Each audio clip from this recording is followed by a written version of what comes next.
It's a question that has been on the minds of all royal fans, since before the publication of his youngest son's memoirs the King's inner circle spoke of the privileged position of Archie and Lilibeth. Has Charles III changed his mind? No one even doubts that the documentary of the Dukes of Sussex and the memoirs of Prince Harry will be widely discussed for a long time. Immediately after the manuscript was published, a huge amount of additional facts from insiders and denials from the Duke's acquaintances began to surface.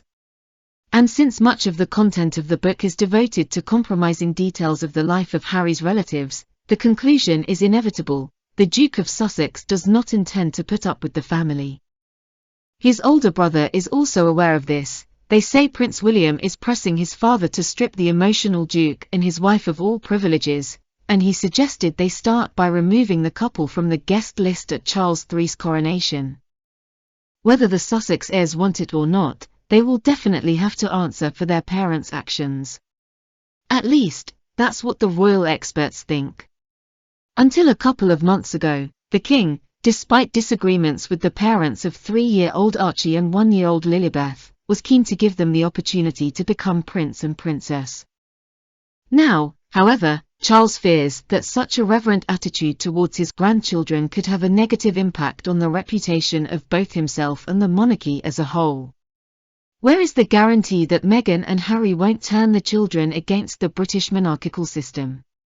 The Duke's children will have to earn these titles, because such privileges are not just handed out.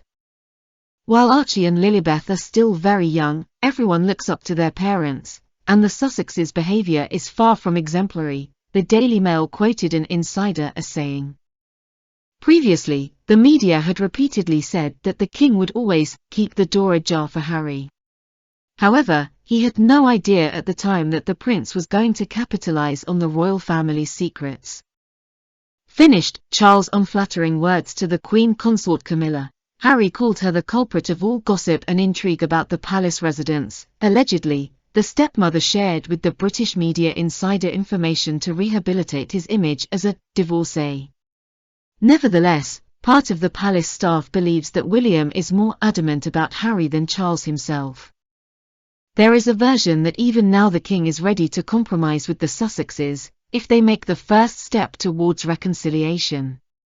This is not because of his unconditional love for his youngest son, but because he wants to see Archie and Lilibeth again. Right now the question of titles for Archie and Lilibeth remains in limbo. There is a feeling that Charles III is still waiting for Prince Harry and Meghan Markle to be crowned, thereby giving them another chance to prove themselves on their good side, comments the insider. The subject of titles has long embarrassed Meghan Markle, who is far from the order of the royal family. She felt it was unfair that her children were treated with less deference than Kate Middleton's heirs. She was also embarrassed by the rule that children must be attached to the UK. She was furious that Archie and Lilibeth would not be able to get the title of Royal Highnesses. That's the agreement. In theory they can be a prince and princess, but not Royal Highnesses because they are no longer members of the royal family, insiders said.